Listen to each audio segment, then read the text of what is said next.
German Day in Coburg 1922. German Day in Coburg from October 14th to 15th, 1922 was a propaganda success for the Völkisch movement, but it also marked the end of the Schutz- und Trutzbund as the dominant organization in this political camp in Germany. This role was taken over by the NSDAP and, to a lesser extent, by the Deutsch-Völkische Freiheitspartei. Following the assassination of Walter Rathenau on June 24, 1922, the Schutz- und Trutzbund had already been banned in most states of the German Reich under the Republic Protection Laws.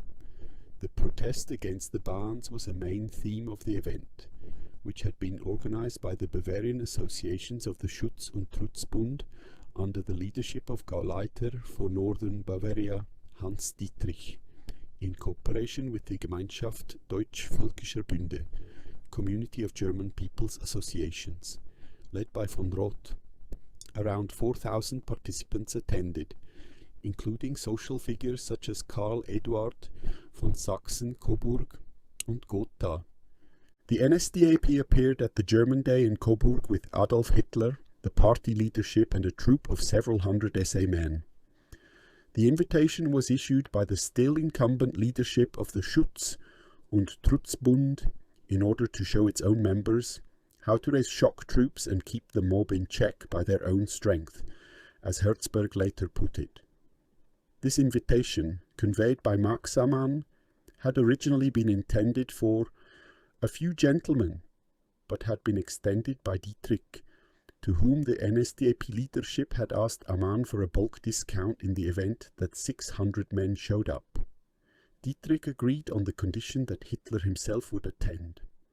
Hitler did indeed arrive on a special train with around 650 SA men, a band and a close escort, including Dietrich Eckart, Hermann Esser, Anton Drexler, Christian Weber, Ulrich Graf, Alfred Rosenberg, Kurt Lüdecke, Rudolf Jung, Ulrich Klintzsch, and, having boarded in Nuremberg, Julius Streicher. Shortly after the Nazis arrived in Coburg, violent clashes broke out with counter-demonstrators from the Coburg working class and the surrounding industrial area, as well as from southern Thuringia, which continued throughout both days and into the night.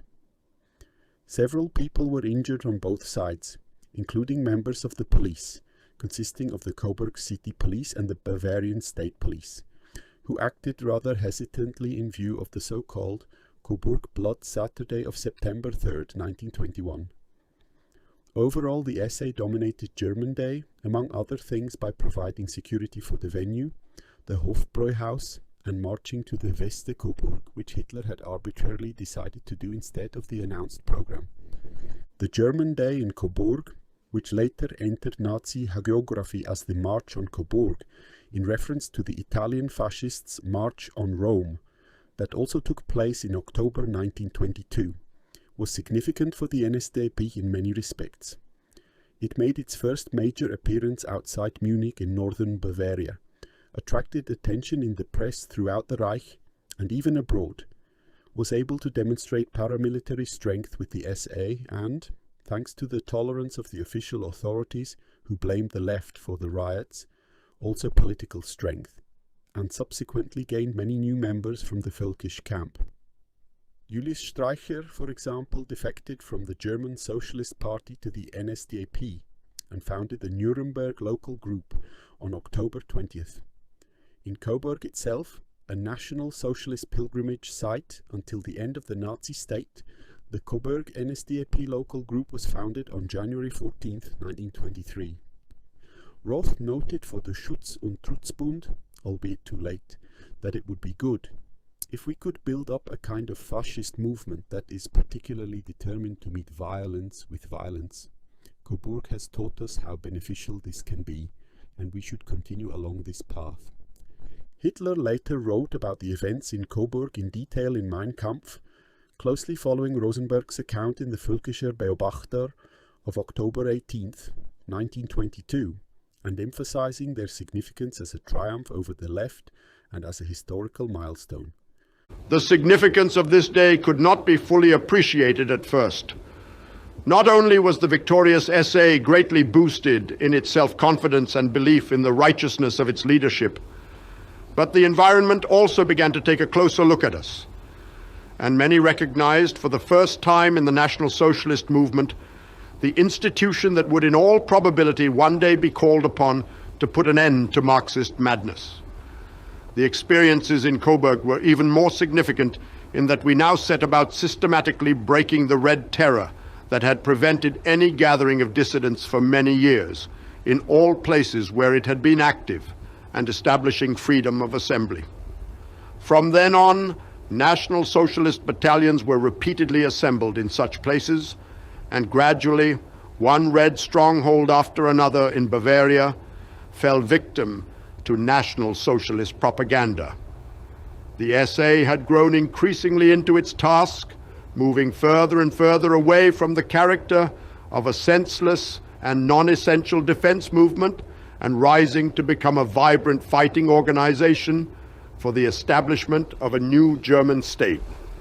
The consequences for the SA in particular were the introduction of a uniform with a ski cap and windbreaker, as well as a massive influx of new members, which was reflected in the presence of over 5,000 SA members at the First Party Congress in Munich on January 27, 1923.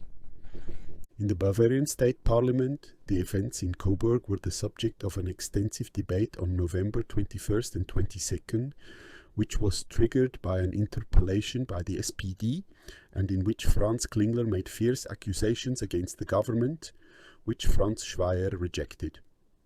Official Reich authorities, such as the Reich Ministry of the Interior and the Reich Commissioner for the Supervision of Public Order, also took an interest in the events in Coburg. A report in the Münchener Post and an anonymous report to the Reich Commissioner were used in the Free State of Prussia as grounds for banning the NSDAP, which was enacted by Karl Severing on November 15th, the Coburg Medal of Honor.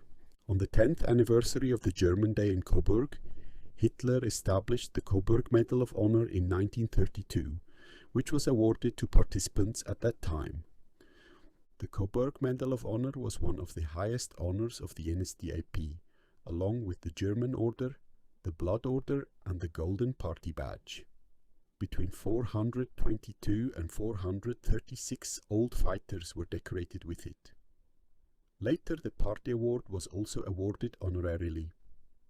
By February 1938, there were 418 recipients of the honorary award, including the former Duke Karl Eduard. The Coburg Medal of Honor belongs to the group of honorary awards of the NSDAP. The medal was designed by Louis Walter and modified by Hitler. It shows the swastika as the symbol of the NSDAP, with a vertical sword in front of it, symbolizing the SA.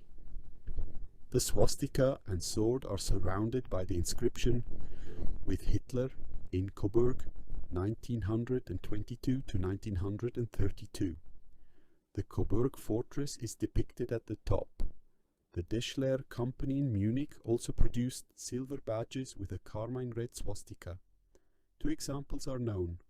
One was awarded posthumously to Heinrich Bauschen, an SA member from Duisburg, who was murdered in 1929. Another silver medal was awarded to Therese Esslinger from Munich. The text on the certificate awarding the party decoration, signed by Adolf Hitler, read, "The holder of this certificate, party member, took part in the march in Coburg on October 14th-15th, 1922. He was awarded the Coburg Medal of Honor on the occasion of the 10th anniversary celebrations, Munich, October 1932. The badge is considered unconstitutional propaganda in Germany. Its manufacture, public display, or distribution is prohibited under Section 86A of the German Criminal Code, StGB.